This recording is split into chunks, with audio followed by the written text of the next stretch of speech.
Good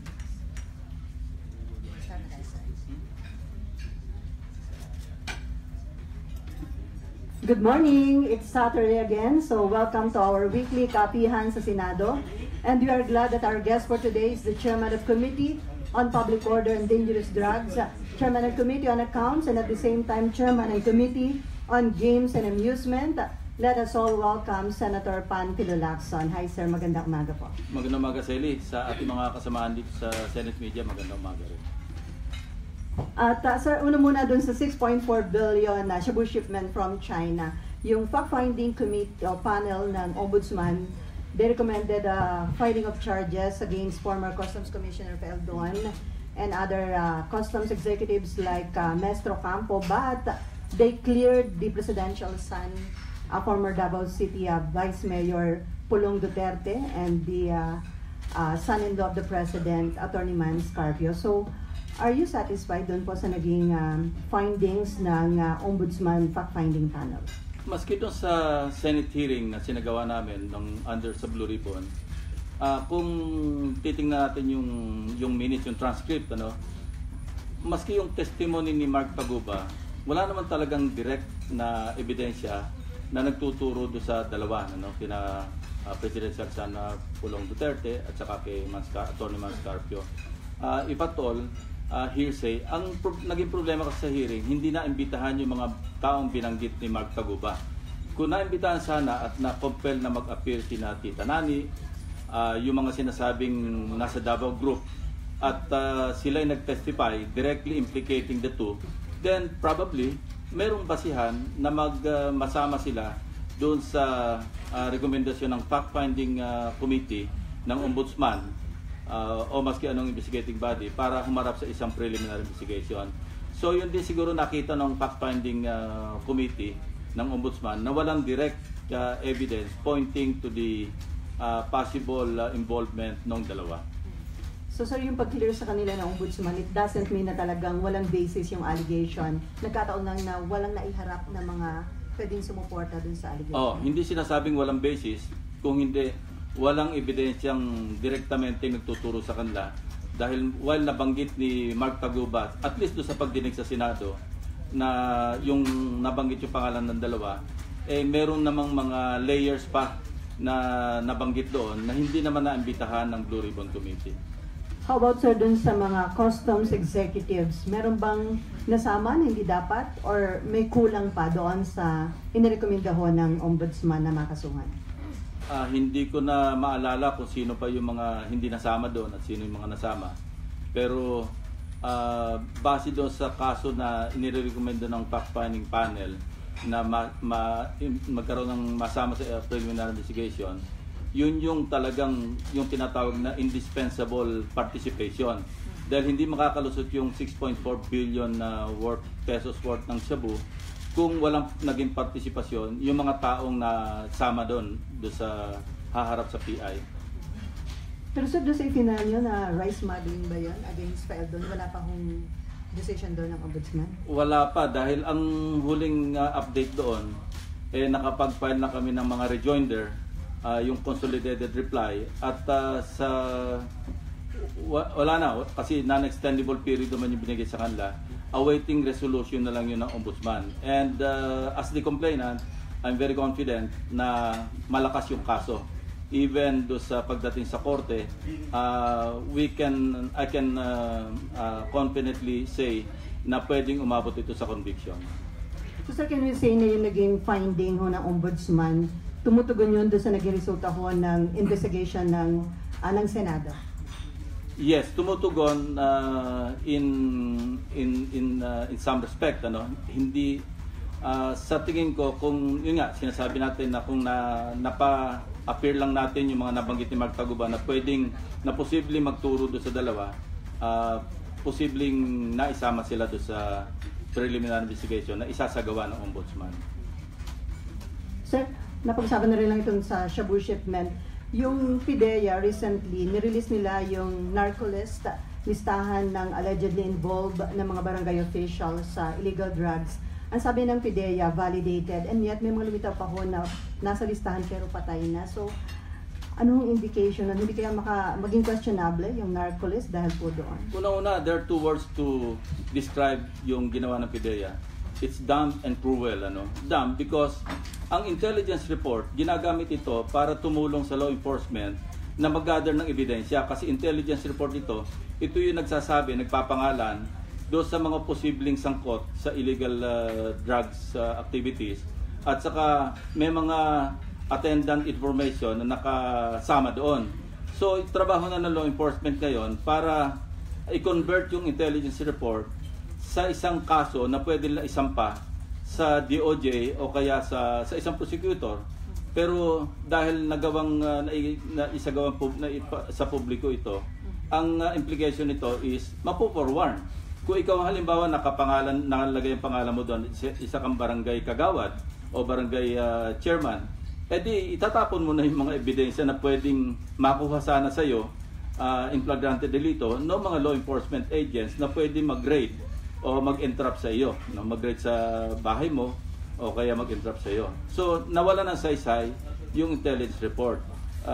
Cruel kasi hindi mo pwedeng sabihin validated yung isang intelligence report.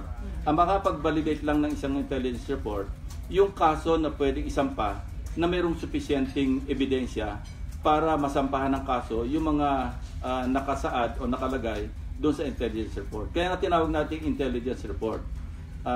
Magiging giya lang ito, parang makaka-assist lang ito sa law enforcement para magpunan ng ebidensya kung ano yung nilalaman ng intelligence report. So sir, ang next step doon after ni-release in public, dapat isubmit na ho sa DOJ para maimbestigahan yun, sir?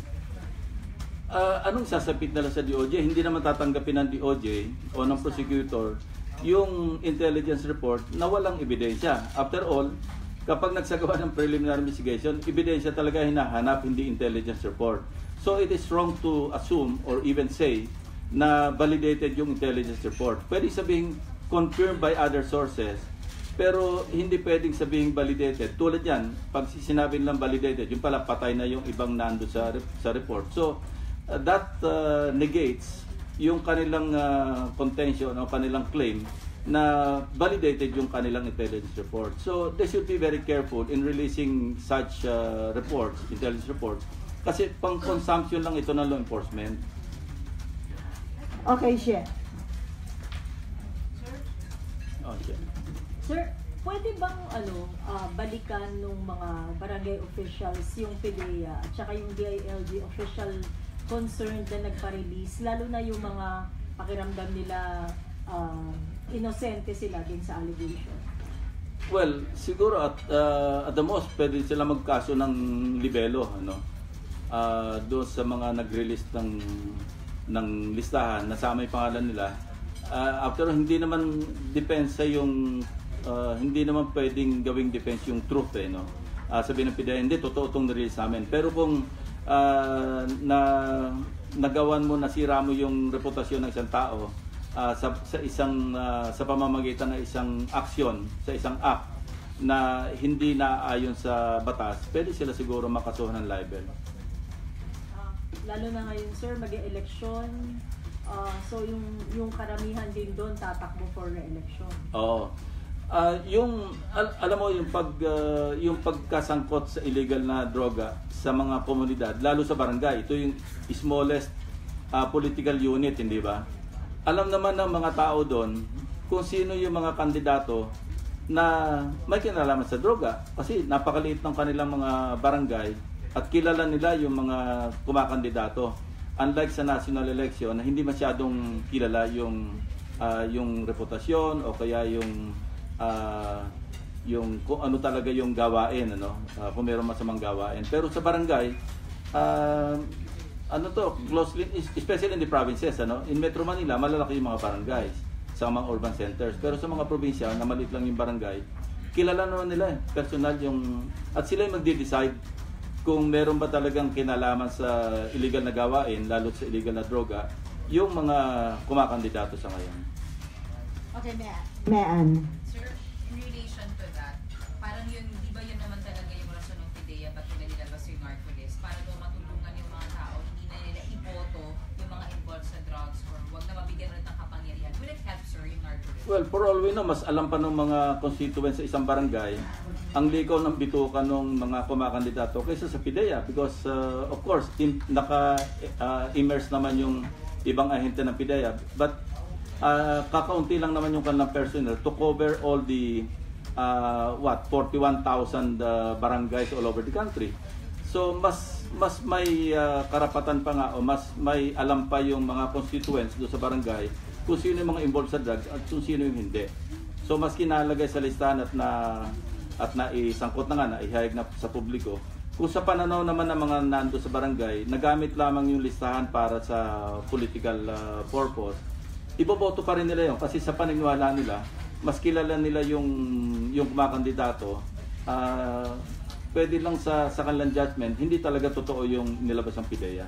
So I don't think on that count, hindi pa rin tama na na-release yung listahan ng mga pangalan ng sinasabing sakot sa droga. So ibig sabihin, sir, it did not help dun sa gusto ng Pangulo na to rid the local government units or the barangays of mga officials or mga leaders na involved sa droga through a narco list. Makakatulong yon sa law enforcement agencies na nagtatrabaho laban sa illegal drugs. Kasi kung ito nga na-disseminate lamang sa mga law enforcement agencies ng gobyerno, NBI, PNP, at kung PIDEA, yung kanilang mga tauhan, yung IGSOP dati ng PNP, sila dapat ang gagamit ang user no mga intelligence reports na galing sa PIDEA. But alam nyo, bago naman talaga maisagawa yung report na yan, meron yung workshop na sa iba't ibang level, workshop from the ground all the way up hanggang sa national level. So yun ang sinasabi siguro ng PIDEA na validated itong listahan kasi nga but validated is a misnomer kasi pwede sabihin confirmed by other sources or several sources. Kaya nagkakaroon tayo ng security classification sa mga intelligence reports, diba? A1, A2, B1, B2 o F6 na pinakamababa. Dahil nga ito yung dumadaan sa masusing pag-aanalisa ng iba't ibang branches ng intelligence units natin kasi may production branch diyan na siyang nagpo-process bago ito ipadala for dissemination and news. Pero pag sinabing dissemination and news, ito ay tuon lamang doon sa mga law enforcement officers, hindi sa publiko. Kasi ang negative, ang backlash nga nito pagka ginawa mong isinapubliko mo, yung talagang involved sa illegal drug activities, kung sila, maglilinis na sila ng ebidensya para hindi sila abutin ng mga law enforcement agents. So, yun, on that note, dapat talaga hindi ito na-release sa publiko. Some are saying kasi nga sir, entitled sa due process yung mga nandun sa listahan, kaya... Well, that's another matter, pero yung mismong proseso, yung sistema ng paggamit ng intelligence report, doon pa lang mali na yung pagsasapubliko. Dahil ang system talaga ang proseso sa paggamit ng intelligence reports, ito'y para gamitin ng mga law enforcement agencies. Okay, Myla.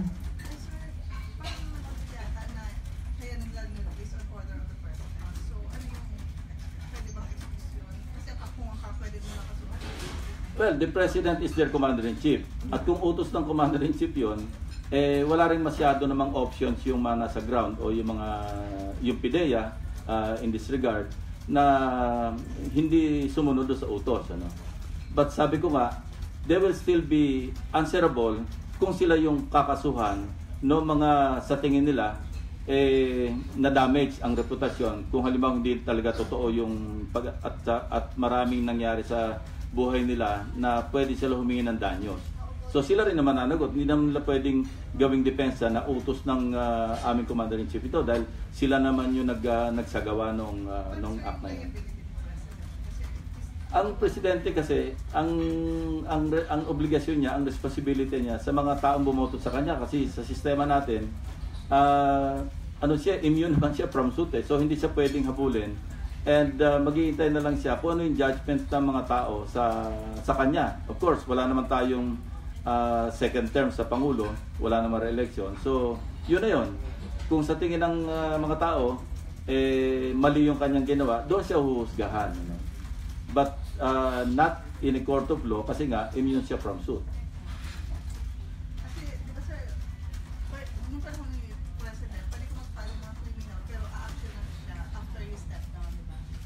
Yes, yung immunity from suit habang Pangulo lang naman ang Presidente. But hindi, it will not prevent anyone from filing a case. Yes, assuming na hindi pa prescribed yung kasong ipafile kasi may mga prescription period yan eh. Kung magaang lang yung kaso, hindi ko kabisado, hindi naman ako lawyer, pero may mga prescription period.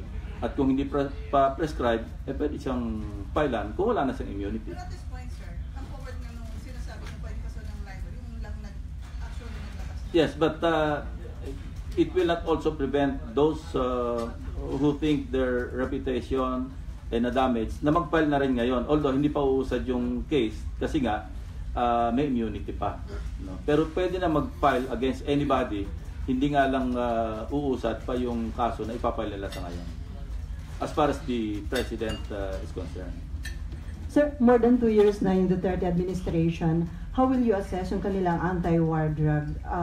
Kasi parang talamak na talamak pa rin po yung illegal na droga. So, nagiging successful ba o failure po itong... Well, hindi lang sa illegal na droga. No? Overall, I think there are many good points and there are also some bad points. But at this point, I would say na yung good points na nagagawa ng Duterte administration outweigh the bad points. But the bad points are fast catching up. For example, sinong Pangulo yung nakagawa noong nakapagsingil sa isang tycoon na noong panahon pa ni dating Presidenting Ramos, katagal-tagal ng kaso sa korte na sinisingil tungkol sa tax o kung what is due to the government. But sa Pangulo under President Duterte, di ba sa isang salita niya lamang, I'm giving you 10 days, sa loob ng isang linggo, nagbayad si Mr. Tan ng 6 billion pesos. Yung Mylong, napakahaba ring usapin ito sa husgado, and yet, nagawa ni Pangulong Duterte yung kanyang yung pagpapabakate doon sa premises, doon sa Mylong na property ng gobyerno.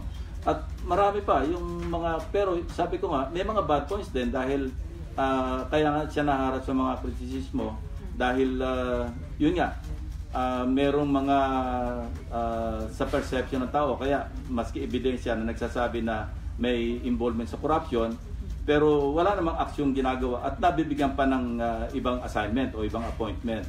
So ito naman yung mga negative, kumbaga magpo-point system tayo, may mga bad points na nagagawa rin. But so far, after 2 years, sa akin, ito yung sarili kong opinion, na-outweigh pa rin ang mga good points na nagawa ng Pangulo, yung mga bad points. But i-qualify ko, yung bad points are fast catching up those good points na nagagawa. May follow-up ka?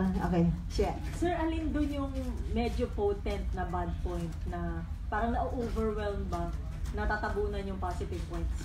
Well, recent events, yung may mga, sabi ko nga, di ba nag-tweet ako na yung pinakamadaling hulihing isda, yung nasa sarili mong fish pan, di ba? Dahil hindi ka na kailangang lumayo pa ng tingin, dahil mas madaling mahuli yung, di ba, pag mamimimit ka, manghuli ka ng isda, pupunta ka pa sa dagat, kung halimbawa meron kang fish pan sa backyard mo, at may mga alaga kang tilapia doon ka na namang isda at siguradong huli kasi naandyan na mismo, figuratively, and realistically speaking, tama yon, di ba? So may mga events recently na magkakaroon ng doubt o ng question sa isipan ng ating mga kababayan, seryoso ba talaga yung pamahalaan sa pagsugpo sa corruption? Kasi oft-repeated sinasabi niya, di ba, na I'll go after corrupt people in government at hindi niya papatawarin. Pero yung mga action naman na nakikita natin, parang taliwas doon sa mga pronouncements. Okay. Asya and then Jan. Sir, clarification lang. Ito ba yung, sa tingin nyo ba nakasama rin kay Presidente yung the likes of Superintendent Marcos, yung issue ng fake news, yung mga ganun? Well, you can say that. Ako mismo, I was very vocal, kasi ako mismo yung namuno doon sa komite na nag-imbestiga doon sa kaso ni Superintendent Marcos. And where is he now? We recommended the filing of murder charges against him, double murder, and kinasuhan talaga ng DOJ. Pero pagdating sa petition for review, dinungrade sa homicide, and hindi natin alam ang status ng kaso ngayon. Baka dismiss na rin yun. But the evidence na nakita natin dito, yung pieces of evidence, are too strong to reject or even parang isabaliwala natin, di ba? Pero nasan siya, di ba? Binigyan pa uli ng panibagong assignment. Paeldon, for example, di ba? Na sinasabi na rin, kaya nga tinanggap yung resignation dahil, at ngayon nga, sinabi na nga ng ombudsman na talaga merong kinalaman, although sa fact-finding level pa lamang, doon sa shipment o sa pagre-release ng 6.4 billion pesos worth of shabu. Pero nasan si Paeldon, di ba? Deputy Administrator ng OCD. Yung mga ganun mga aksyon, para bang ito yung mas na-highlight, kumbaga, sa mga diskusyon, sa mga usap-usapan ng ating mga kababayan, ito yung mga naalala, no? Kumbaga. So, hindi ito nakakatulong doon sa perception na talagang determined ka o talagang you're all out, no, against corruption in government. I think the operative word here is consistency, no. Kailan walang ibang standard, hindi dapat double or triple standard, dapat isa lamang yung standard mo. Kung kaalyado mo nag-commit ng corruption, gawin mo rin yung dapat mong gawin doon sa hindi mo kaalyado na nag-commit ng corruption, dahil may mga natanggal na wala naman talagang walang kaso, pero meron nag-report, but of course he has a way of validating all those reports reaching his office, ano? Meron siyang sariling sistema kung paanong itrato yung mga report na dumarating sa kanya, negative reports regarding yung sa bureaucracy, tao sa bureaucracy. Well, of course, yung kaso noong kay DOT Secretary Teo, nagsasagawa naman ng investigation yung Malacanang. So, let's wait and see. Hindi pa naman natin pwedeng husgahan na mayroong inaction ang Malacanang dito dahil precisely nag-anunsyo na sila ng investigasyon na sinasagawa nila, at yung karampatang aksyon, hintay na lang natin. Okay, Jam.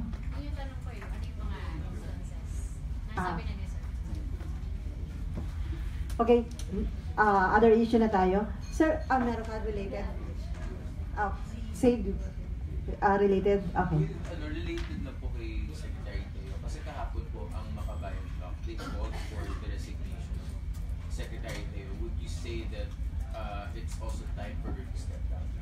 Well, call ng Presidente yun kasi siya yung appointing authority. After all, sa kanya magre-reflect alter ego niya yung secretary ng isang departamento. At sabi ko nga kanina, nagsasagawa sila ng investigation. I'd rather wait for the result of that investigation being conducted by the palace and the action to be taken on account of the investigation being conducted. Pero sir, unusual ba yun? 60 million pesos ang inallocate sa isang TV network para lang sa TV ad? Yung ganung amount? Well, kayo yung nasa media, mas alam nyo kung magkano yung appropriate, magkano yung unusual pagdating sa mga placement ng ads, ano? Hindi ako makapagsabi kung ganun talaga kalaki o malaki na yung 60 million compared to sa ibang mga placements.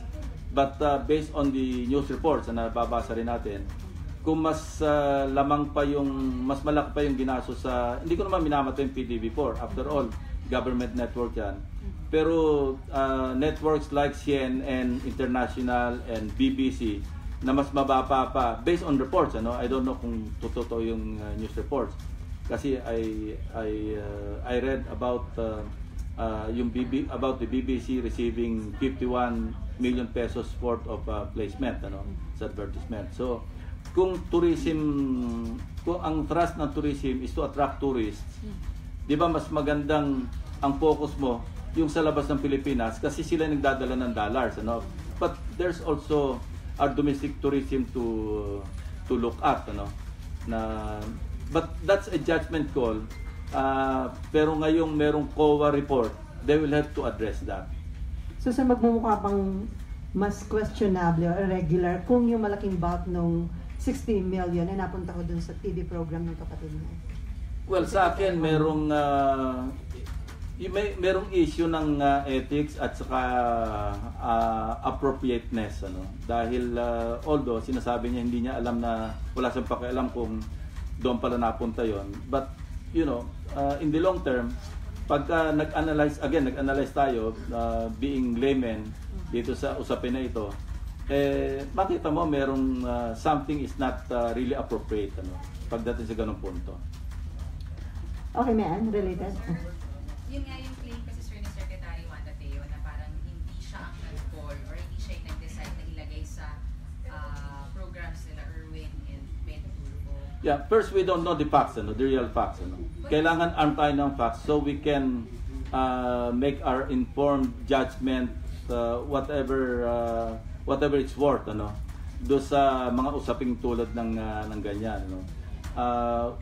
Nag-file ng resolution, meron yata nag-file ng resolution sa Senate or sa House. So, makikrystallize yan. Makikita natin kung ano talaga yung nilalaman ng COA report against yung mga documents that are to be presented pagka nagkaroon ng pagdinig dito. And I'm sure, yung investigation ginagawa rin ng Malacanang, yung mga dokumentong ito, lalabas din yan. So, ako, mas magandang hintayin na lang natin kasi it's not as if wala namang action ginawa yung Malacanang. Nag-announce na sila ng investigation na ginagawa nila, sinasagawa. I'd rather wait for the result of the investigation and other investigations to be conducted that may be conducted by the Senate or the lower house. Sir, based on what you know lang, sir, possible ba na isang cabinet secretary hindi niya talaga alam kung saan napupunta yung millions of advertisements niya?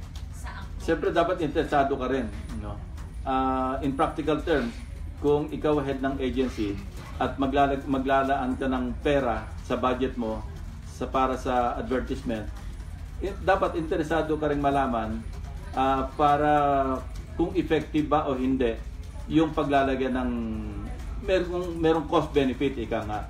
So sa akin mukhang hindi, parang lame yung sabihin mo yung excuse na hindi mo alam or yung denial na hindi mo alam para mahirap paniwalaan. Di ba sir may policy nga na dapat yung ina-allocate mong fund dapat detalyado lagi? Saan ito mapupunta? Hindi, kaya nga yung COA, meron silang findings di ba?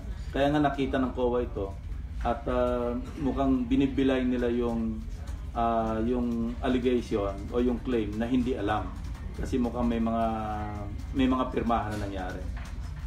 Okay, But let's just wait for the result of the full investigation. Mas maganda ng inform tayo lahat ng facts. Mahirap yung sugod tayo na sugod din, nakulang tayo sa facts. Baka namamali rin naman yung ating, kasi binibase lang natin do sa ating mga nababasa, yung mga nire-report ninyo.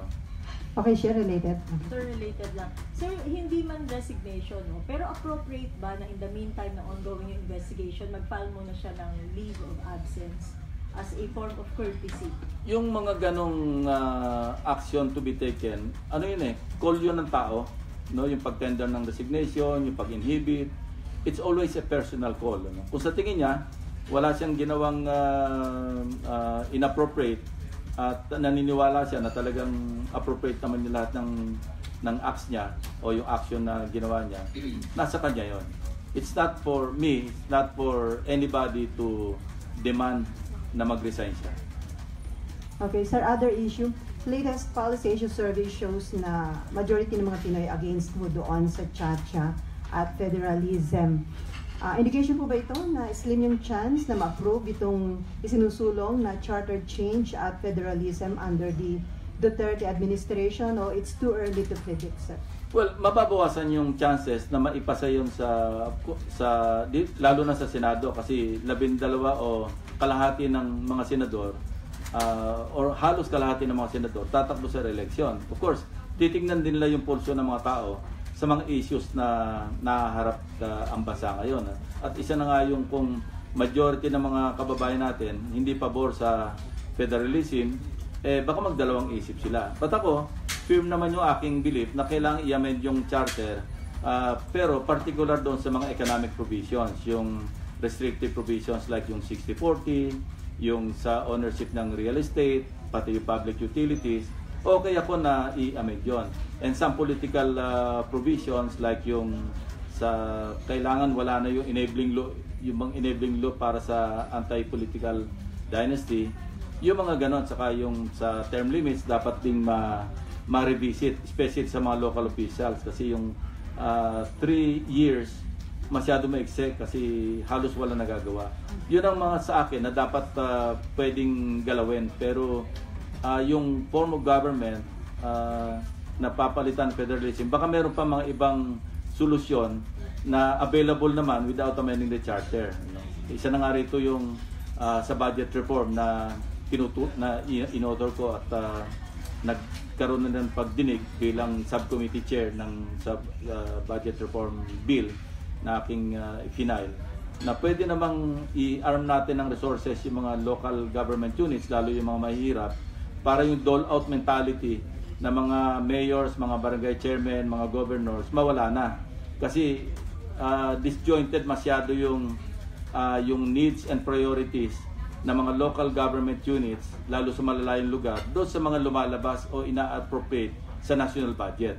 Kasi kulang sa consultation, while there are local development councils in every level, hindi naman talaga nasusunod pagpasa ng budget na na-address yung mga needs and priorities of the local government units.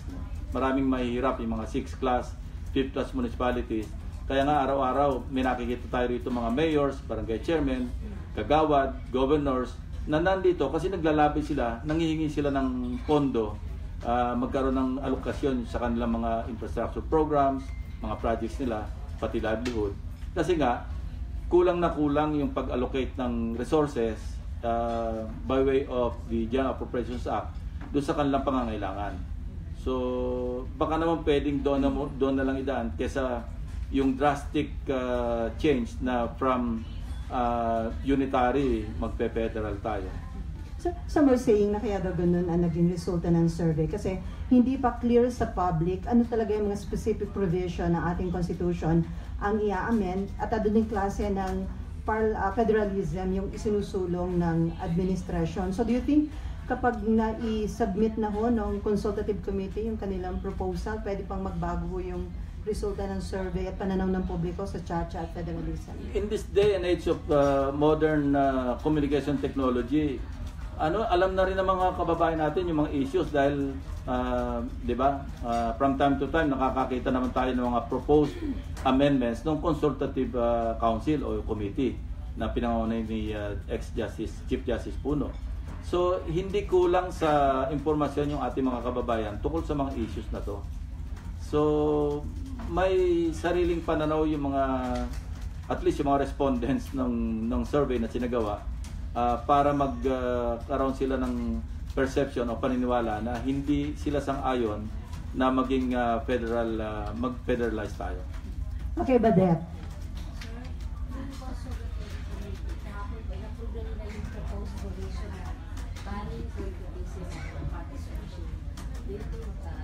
Well, magandang proposal pero remember these are just proposals, Kasi hindi naman sila kasama doon sa mode ng pagpapalit ng ating saligang batas. Nalilimit ito sa Constituent Assembly at saka sa Constitutional Convention. At kung Constitutional Convention, ito'y isasabit lang nila doon sa Commission, Constitutional Commission, para pag-aralan din at depende na sa Constitutional Commission o kaya sa Constituent Assembly kung sakaling Kongreso yung magsasagawa ng changes, kung i-adapt ba nila o namin yung proposals na ginawa ng consultative committee o hindi. So napaka-preliminary nun. Yun ay ayon sa kanilang pag-aaral. Pero may sariling pag-aaral na gagawin yung Constitutional Commission na kung i-elect natin. And of course, remember, kailangan din magsabatas para magkaroon ng eleksyon ng mga delegado sa isang Constitutional Commission. I think majority ng boto ng both houses kailangan doon.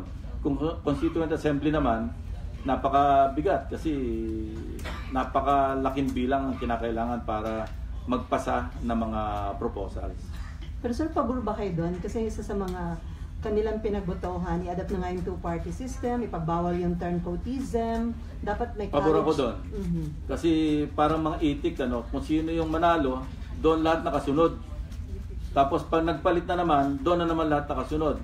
Merong mga kasamahan tayo na both houses, hindi na ako mag-mention ng mga pangalan. Siguro naka-10 partido na. Napalipat-lipat. Basta kung saan, but and rightly so, Kasi ayaw naman nila mapabayaan yung mga constituents, especially sa lower house. Kasi mapag-iiwanan sila sa appropriations, sa alokasyon ng pondo, kung hindi sila kapartido. Yun din ang isang masama, walang equitable distribution ng resources pagdating sa mga kaalyado at saka sa hindi kaalyado. So sir, itik na hindi butterfly, di ba? Political butterfly. Itik na. Yeah, sunod-sunod kasi, di ba? Parang yun lang una kong na-visualize. Kasi nag-alaga ako ng itik nung araw eh. Kaya alam ko pagka yung mother itik, talaga sunod lahat sila doon kung saan pumunta eh. Sir, yung dapat ay college graduate yung kakandidato na senador o congressman? Well, ako, I have some reservations. Bakit mo ililimit yung halimbawang hindi nakapagtapos ng kolehiyo pero matalino naman at qualified naman siya para magsilbi as a public servant. I don't think parang tama yon na base lamang sa educational attainment yung pagiging qualification na tumakbo sa public office.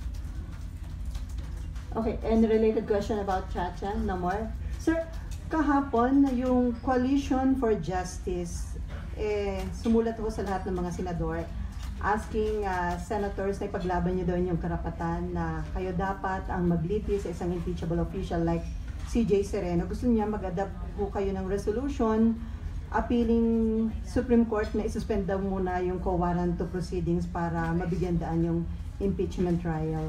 Maliwanag sa ating Constitution na merong separation of powers. In this case, between the Congress or particularly the Senate and the Supreme Court. Hindi naman para tama sa amin na sabihan yung Korte Suprema na wag yung isagawa yung inyong pagdinig. Di ba napaka-inappropriate nun? Kasi meron tayong separation of powers. Kaya nung nabasa ko yung tweet mo about Senator Frank, the minority leader, na ang kausapin daw yung majority. No, it's not about majority and minority. It's about separation of powers. Na dapat hindi kami manghimasok sa isang usapin na dinidinig na ngayon ng Korte Suprema. Na in the same manner, yung isang usapin na dinidig ng Kongreso, hindi naman basta-basta nakikialam yung Korte Suprema except kung mayroong grave abuse of discretion.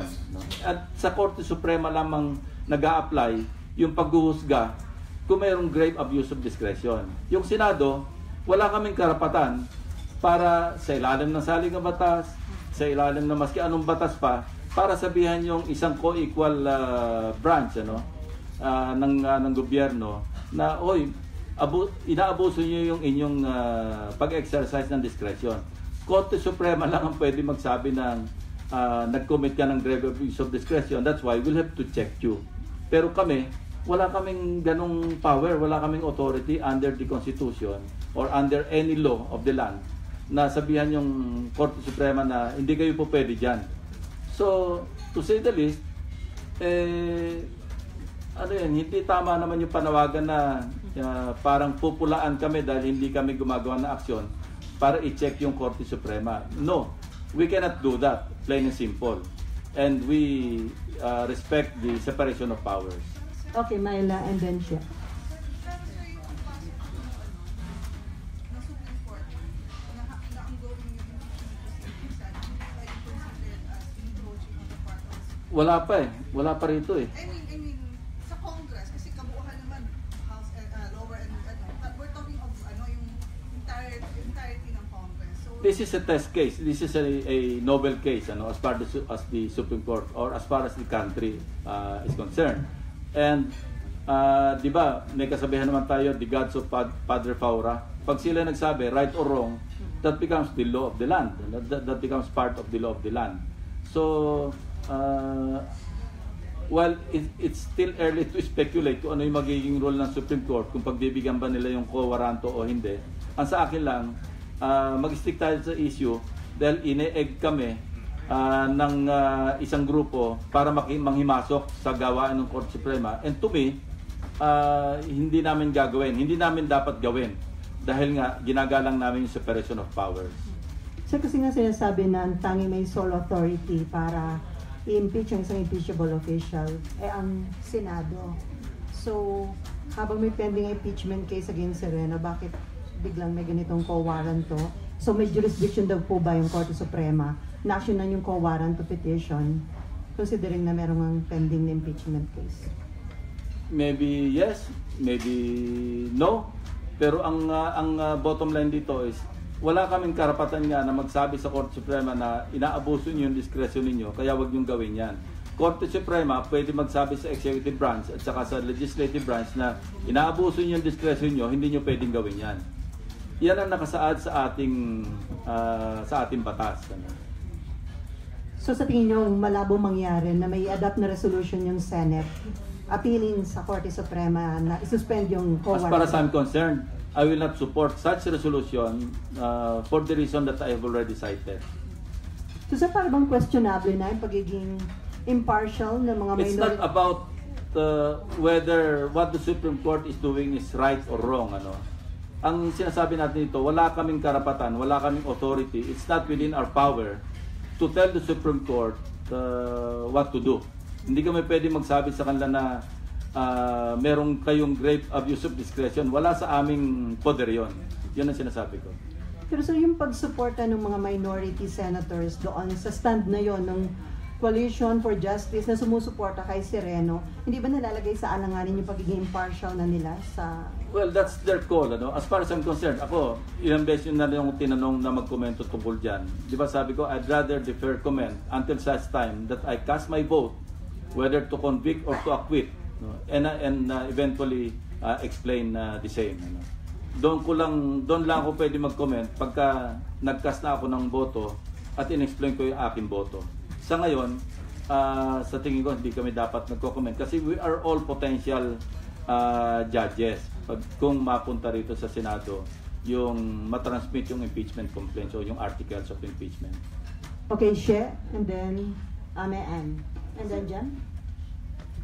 Sir, parang clarification lang din Ang nire-raise kahapon ng CFJ, Coalition for Justice, yung issue ng co-warranto, hindi dapat inihahain dahil beyond the one-year term na yung Chief Justice. So, ang fear daw nila... Kasama yung sa i-resolve ng Supreme Court Mm-hmm. Kasama sa mga issues na ni-raise yun during the oral arguments, hindi ba? So, let's leave it at that. It's not for me to say na mali ang Supreme Court. Again, I'm sounding like a broken record, but it won't change, no matter what question you ask, it won't change my position that I will not question the Supreme Court because it's beyond my authority. It's beyond even the authority of the Senate, the whole Senate, to question the discretion of the Supreme Court justices. So wrong institution to approach and wrong action that was made yesterday. As far as I'm concerned, they should appeal to the people. And they should appeal to the Supreme Court. Hindi sa Senado kasi ako, as far as I'm concerned, I would also like to protect the Senate as an institution. Huwag kaming ma-enmesh dyan sa controversy na pinangahimasukan namin yung Korte Suprema dahil wala naman sa aming authority or power to do so. Okay, Ann. Sir, isa kasi dun sa point ka na kahapon, parang gusto nila unahan nyo yung Supreme Court kasi maglalabas na rin sila ng decision ng warrant sa May 11. Are you also of the belief, sir, na pag naunahan kayo mag-decide sa co-warrant, wala na po kayong impeachment na gagawin? Kasi ganun din si Senate President Pimentel. Sabi niya, pag nauna talaga mag-decide yung yes, you cannot convene anymore. Well, that's a matter to be discussed and decided upon by the members or at least the majority of the members of the Senate. And we will tackle that issue if and when it comes to our lap. Sir. Pero sir, ibig sabihin, is it also possible that you can ignore whatever the decision the SC may be releasing about that? I will not telegraph kung ano yung magiging decision ko pagdating ng caucus namin at para mapag-usapan ito. But you can question as Senate. Sabi nga natin, sino magche-check sa Supreme Court, 'di ba? Ang daming decisions, 'di ba? May mga flip-flopping decisions. Meron ba tayong nagawa? Kasi yan ang nasa sistema natin That's in our system of government, na whether right or wrong, whatever the Supreme Court rules becomes part of the law of the land. Yun ang reality. Whether it is sad, whether it is correct, whether it is wrong, yun ang reality. We have to live with that because yun ang sistema natin. Okay, Jam. And Kaya then, nga Supreme Court, saan ka mag-a-appeal? Wala man tayong Federal Court. Saan mag-a-appeal? Sa God. okay, Jam, and then Myla. Myla related? Okay. At this point lang, sir, hintayin niya paano magiging decision ng Supreme Court. And you will wait until the final decision kasi may pending. I'm sure we will conduct a caucus. Whatever the decision of the Supreme Court will be on May 11, I'm sure we'll have a caucus para pag-usapan namin kung ano yung gagawin ng Senate. You are not suggesting that you will have a caucus. You expect na Hindi na kailangan mag-suggest, sigurado magkaka-caucus kami. Para yung stand ng Senate maging isa lamang.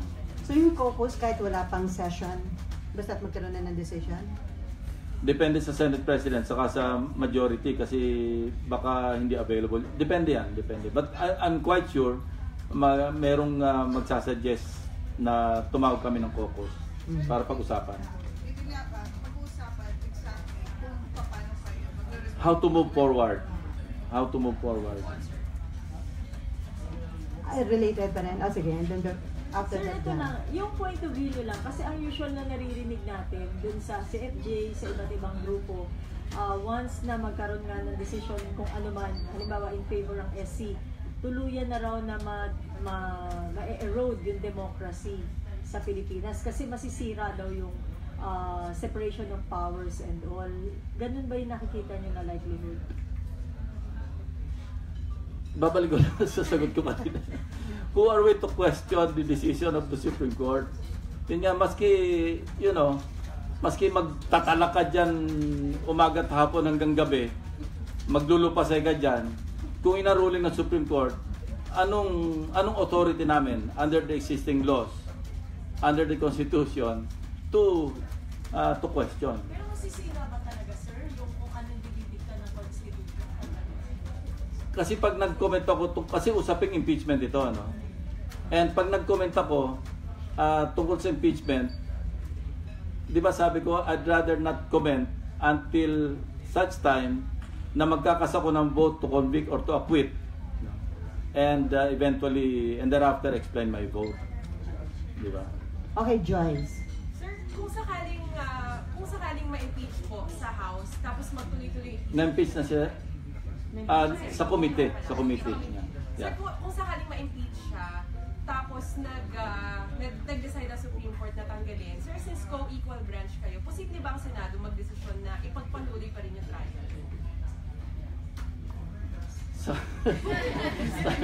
Nasagot ko na rin eh.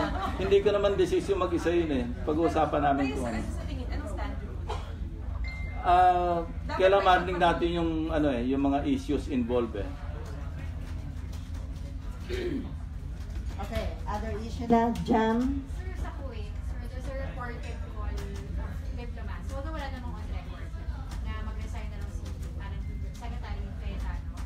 What do you think of his handling of the Kuwait issue? And is there merit to that? Well, ganito, rescue if we must, and it's our obligation to our OFWs, the distressed OFWs, to rescue. It has happened before, many times, and I'm sure it will happen again. But to chronicle, much less herald, yung covert mission to rescue, mukhang yun ang hindi tama. Hindi tayo titigil, talagang dapat.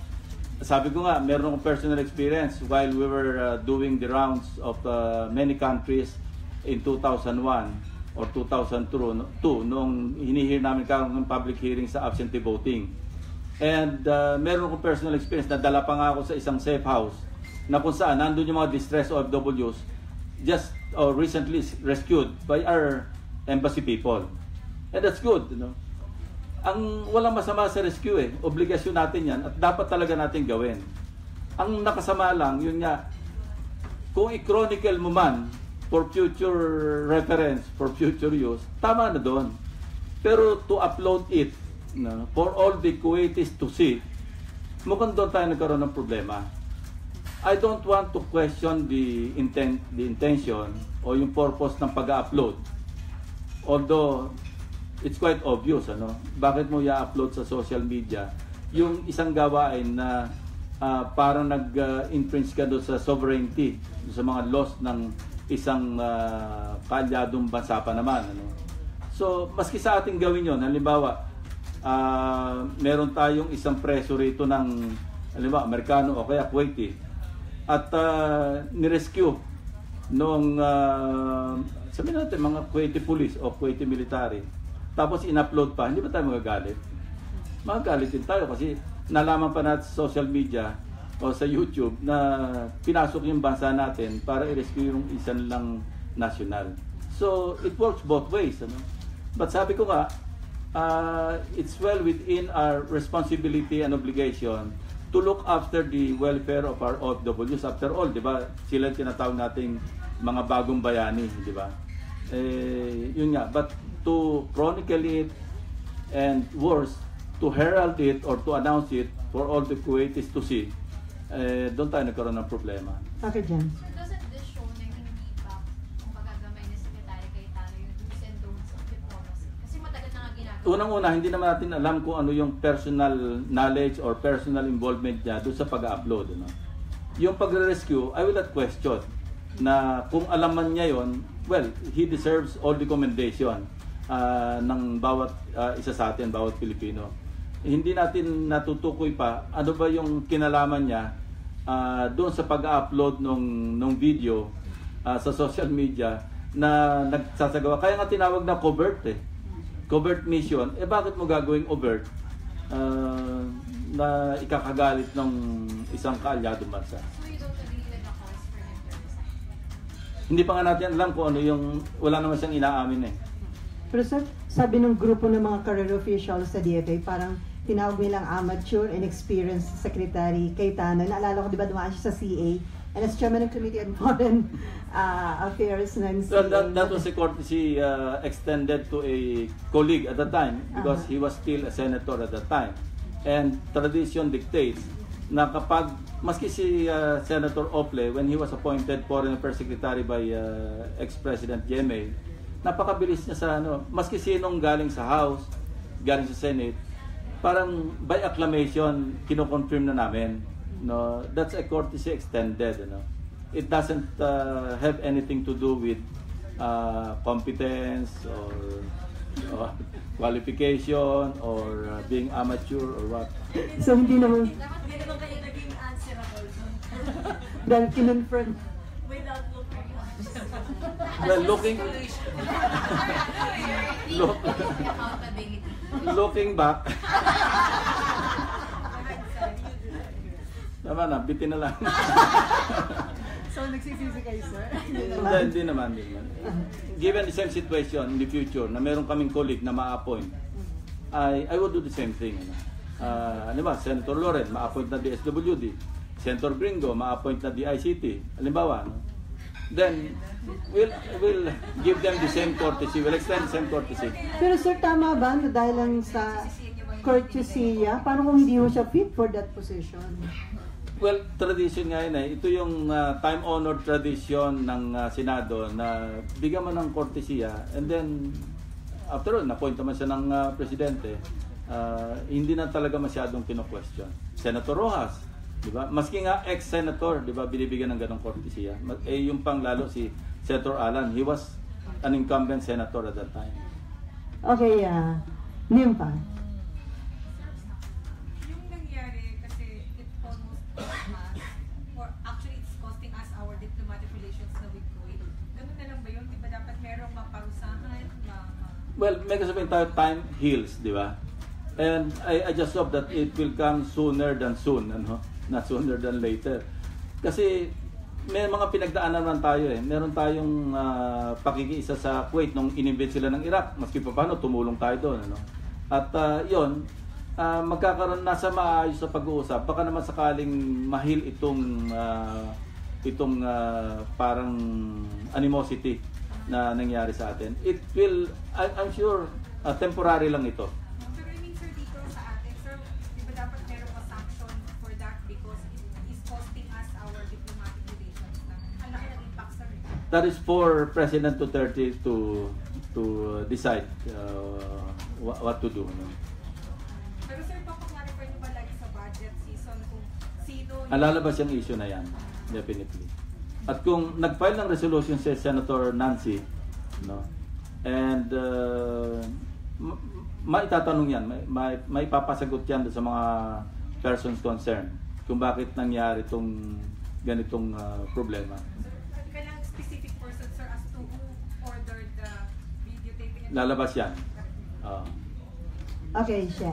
Sir, paano niyo titignan yung letter na pinadala ng career diplomats, ng career officials ng DFA sa Office of the President? Ang ano talaga doon, they want to replace Secretary Cayetano and his underlings, yung mga sinama niya Well, sa DFA. they can recommend all they want, ano? Pero presidente pa rin yung magde-decide kung i-retain o pagre-resignin, or not only in the case of Senator Cayetano, but lahat ng appointees, presidente pa rin yung ang magdedesisyon. Pero this time, sir, should it serve as some sort of a wake-up call or a reminder to Secretary Cayetano? I'm sure it is awakened him, no? I'm sure. Na-realize na merong maling nangyari. And no matter how people deny, hindi mo maikakaila na talaga merong problema kasi nandiyan yung problema eh. Hindi naman ma-expel, bihirang mangyari yung na-expel yung isang ambassador, no? Ano yun? Extreme measure na isang host country na mag-expel ng ambassador. Pero so, hindi ba mabigat yung ganong klase ng panawagan kung nanggaling sa mga career officials mismo ng DFA? Well, first, we have to really verify or validate kung talagang authentic yung letter. Kasi ngayon, wala naman nagsasalita, di ba? Ang mahirap kasi minsan, may mga letters na will turn out later na hindi naman pala authentic yung letter. Sir, other issue? Kasi may 14 signatures na ng mga senators yung committee report ng Blue Ribbon Committee about Deng Baksha issue. So, ifinal na ho ito ni Blue Ribbon Committee Chairman Dick Gordon sa Senate. So, na-expect na talaga yung plenary debate pagbalik ng session. So, ito ba niyahandaan niyo na yung mga magiging arguments niyo dito sa committee report nito bilang isa sa mga hindi ho pumirma doon sa committee report? Well, may mga materials na ako. Actually, ready na ako na mag-interpellate. Hindi pa kami nagkita eh. Wala naman. Hindi naman masisira yung friendship. Alam mo, even during the investigation ng Blue Ribbon do sa 6.4 billion Shabu, nagkaroon na rin kami ng maski pa paano confrontation sa lounge. No? Well, I already confronted him for not allowing the other members to participate. So sir, ready na kayo to argue doon sa ilang mga hindi kayo amenable? Sang-ayon. Nakapagsalita po sir. Hindi ako nag-attend ng hearing for reasons na also obvious naman yung dahilan ba't na ako nag-attend ng mga pagdinig. Pero kung monitor ko sa opisina ko tuwing nagkakaroon ng pagdinig at alam ko yun nangyayari doon at nakakausap ko rin naman yung mga nakaupo doon eh. Sir, how was it, sir? Can you describe the conversation? How yung sa lounge? Well, sinabi ko lang na 2 araw nakaupo doon, hindi mo naman ako pinagsasalita, so umakyat na ako. Sabi niya, hindi, susunod, ikaw na yung priority. Hindi, nag-attend ako, hindi rin ako napagsalita, umakyat tuloy ako. Sir, pero yung kasi yung experience ng ibang members eh. I'm sure. Napapag-usapan namin yan sir, sa ano lounge. sinasabi niya? Medyo ba siya? Well, we give it to him kasi yung passion niya, minsan talagang pagka nagsalita na siya at sobrang passionate, wala na talaga makasingit eh, di ba? Pero ito, lalabas ito sa interpellation, how he conducted, pati yung pag-conduct niya ng hearings. And hopefully, magkaroon ng konting pagbabago sa pag-preside niya sa mga pagdinig. Kasi hindi rin naman natutuwa na rin yung iba eh. Sir, paano ma-assure na makakapagsalita kayo sa plenary debate? I mean, hindi. Pagka hinawa ko yung podium, the floor is mine. Are you sure? Unless I yield Are you it. sure? Hindi, pag na-recognize ka ng Senate President, sa'yo yung floor, di ba? But sir, I will invoke that. I still have the floor. Okay, Mayan and then Jan. but do you support, sir, yung calls ng ibang senators, particularly ni Senator Trillanes, na palitan na si Senator Gordon sa Blue Ribbon Chair? Sir, kasi nag-reflect na siya dun sa Unang-una, report. walang karapatan si Senator Trillanes para humingi ng pagpapalit ng chairmanship kasi minority siya eh. Decision ng majority lagi yung pagpapalit ng chairmanship ng komite. Ako, I will not call for his replacement. No. I will not. Pero sir, nag-reflect na kasi dun sa Ringmaksha report na kahit maraming nag-sign, ang daming reservations. Hindi dapat nangyari yun, sir, kung nakapagsalita yung mga senators dun sa hearing. Basta ako, I will not call for his resignation or his replacement as Blue Ribbon Chairman. I will not do that. Paano yun, sir? Kakausapin nyo na lang siya. Lahat naman na dadaan sa maganda pag-uusap eh. Kaya lang nakakalimutan eh. maski nag-oo na sa lounge pagdating sa hearing, nakakalimutan niya naman yung naoohan niya. So useless, sir. Hindi naman, baka sakali. Jam. Okay, Jam. So, sir, sa plenary, hindi lang yung contents ng committee report yung i-release nyo, pati yung naging contract mo. Yes, I intend to do that. Para magkaroon ng wake-up call lang na medyo i-correct mo naman, mag-adjust ka naman ng konti dito sa aspeto na ganito. Sir, at sa mga points ng committee report, ano in particular yung kay President? Hindi pa kompleto yung I have materials, ano. Kasi mayroong mga information na talaga hindi na extract from the resource persons.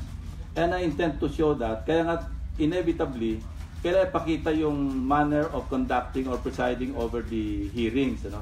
Dahil hindi talaga nakakapagsalita. Pag nagtanong, minsan nangyayari, siya rin ang sumasagot.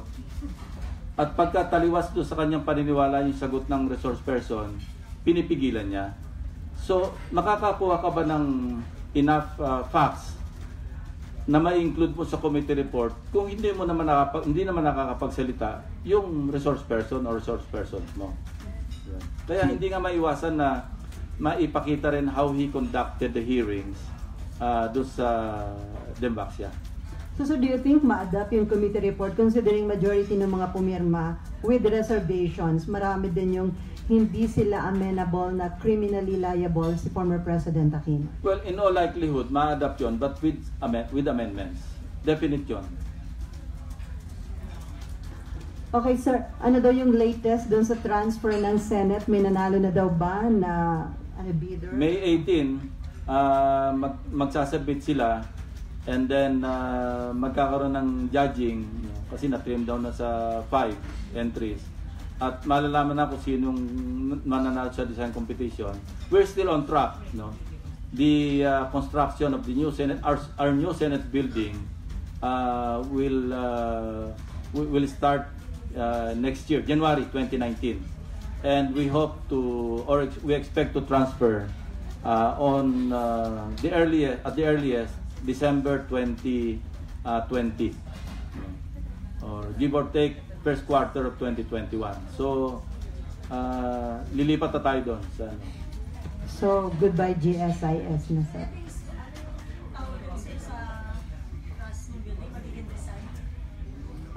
Iconic, functional, secure, green. So green building, ano yun? Yung press Environment- office gagawin natin green. So environment friendly. Environment friendly. Mhm. Sir, pag nag-resume yung session, same Senate leadership pa rin ba? Wala bang umuugong na possible changes sa Senate leadership? Ngayon, hindi pa napag-uusapan. Pero I understand that there's already an agreement or understanding between Senator Soto and Senator Pimentel. Pero kung kailan i-execute or kailan i-implement, we do not know. Bagong understanding yan.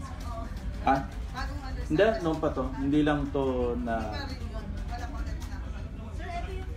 Knowing Senator Pimentel or Senate President Pimentel, hindi naman siya magbabago sa ganong klaseng usapan. Pero sinasabi ni Senator Soto na hindi sila ang pwedeng mag-usap lang. Of Dapat course. suportado na majority ng Yes. senator. Mhm. Siyempre. susuportado po na majority yung si Senator Soto yung papalit kay Especially kung meron silang agreement, standing agreement, then we will all respect the agreement and we will vote according to what has been agreed upon.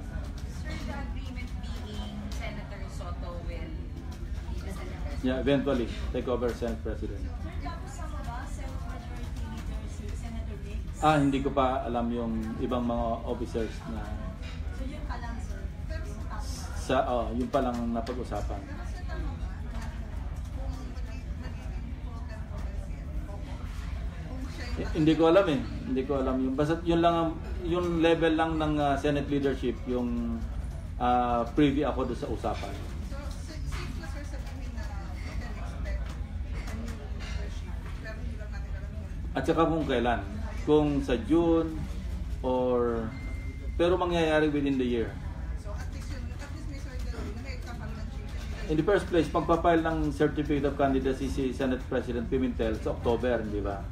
So it's either in June or July when we come back after CDJ, or October siguro at the latest. Sir, what doesn't mean that the committee leadership will be affected?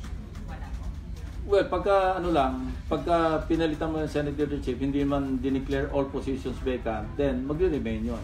Unless meron mapag-usapan against sa caucus ng majority kung paano pagpapalit ng mga chairmanships ng mga committee. committee. Pwede ba kung meron akong ano? May lakad si May Sen. lakad ako eh. Sige. Sige, last.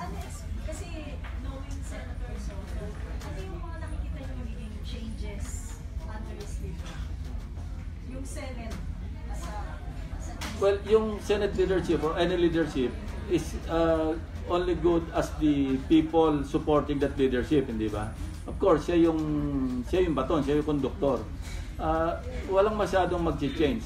Ang sa akin lang, ako, being the chairman of Committee on Accounts, maski nung panahon ni Senator Enrile, I'm always after the welfare of the rank and file. Alam nila yan, alam ng mga Senate employees yan. Laging dapat nauna sa mga benefits yung rank and file, yung mga employees. Yung senators, last sa bandang huli, pagdating ng mga benepisyo. Okay, may lakad Senator Lacson. So with that, marami pong salamat, Senator Panfilo Lacson. Good to see you again. Thank you, sir. Salamat po. Salamat. Salamat.